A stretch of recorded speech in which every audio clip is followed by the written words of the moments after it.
পাকা আমের পাল্প দিয়ে আমরা অনেক সুস্বাদু রেসিপি বাড়িতে বানিয়ে থাকি, যেমন কেক, বড়া, পাকোয়ান, লুচি, রুটি, পরোটা ইত্যাদি।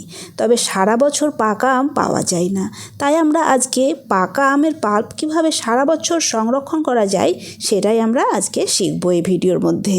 আসুন তাহলে একবারের প্রস্তুত প্রণালীটা দেখে নিই। এখানে 2 কিলো পাকা আম নিয়েছি। আমগুলো অতিরিক্ত পাকা, এমনি খাওয়া যাবে না, তাই ভাবলাম আমের পাল্পকে সংরক্ষণ করে রাখবো এই আমগুলো দিয়ে। তো ভালো করে ধুয়ে নিয়েছি, এখন আমের খোসা ছাড়িয়ে পাল্পটাকে সংরক্ষণ করব। আমের খোসা ছিলে টুকরো করে কেটে নিয়েছি। এখন মিক্সির একটা ছোট বাটি নিয়েছি, এর মধ্যে দিয়ে একটা স্মুথ পেস্ট বানিয়ে নেব। 2-1 বার ঘোরালেই খুব দ্রুতই স্মুথ পেস্ট বানিয়ে নেওয়া যাবে।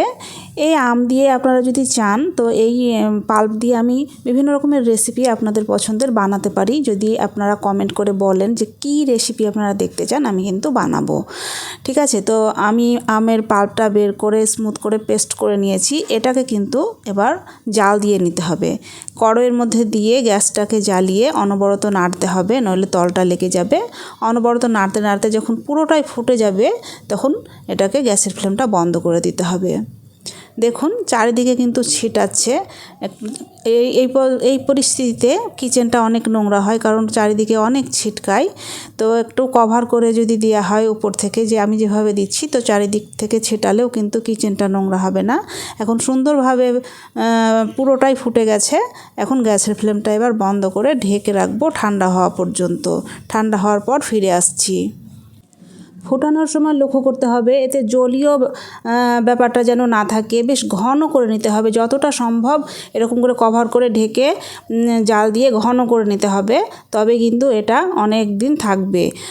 এটা আমি ফ্রিজের নর্মাল চেম্বারে যদি রাখি ঠান্ডা করে, তাহলে 1 মাস মতো থাকবে। তবে যদি আমি সারা বছর রাখতে চাই, তাহলে এটাকে পুরোপুরি ঠান্ডা করার পর একটা এয়ারটাইট কন্টেনারে ভরে রেখে দিতে হবে ফ্রিজের ডিপ ফ্রিজে, যেখানে বরফ জমে সেখানে।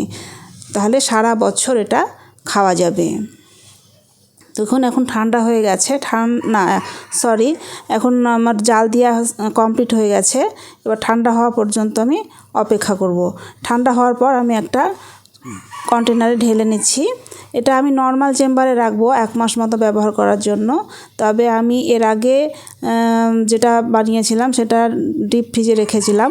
তো আপনারা যদি সারা বছর রাখতে চান তাহলে ডিপ ফ্রিজে রেখে দিবেন। তো ভিডিও ভালো লাগলে অবশ্যই একটা কমেন্ট করে জানান কেমন লাগলো, আর কি কি রেসিপি দেখতে চান সেটাও কমেন্ট করে জানান, আপনাদের জন্য রেসিপি বানিয়ে দেব। আজকের মতো তবে এতটুকুই। আবারও ফিরে আসছি নতুন কোনো রেসিপির সঙ্গে।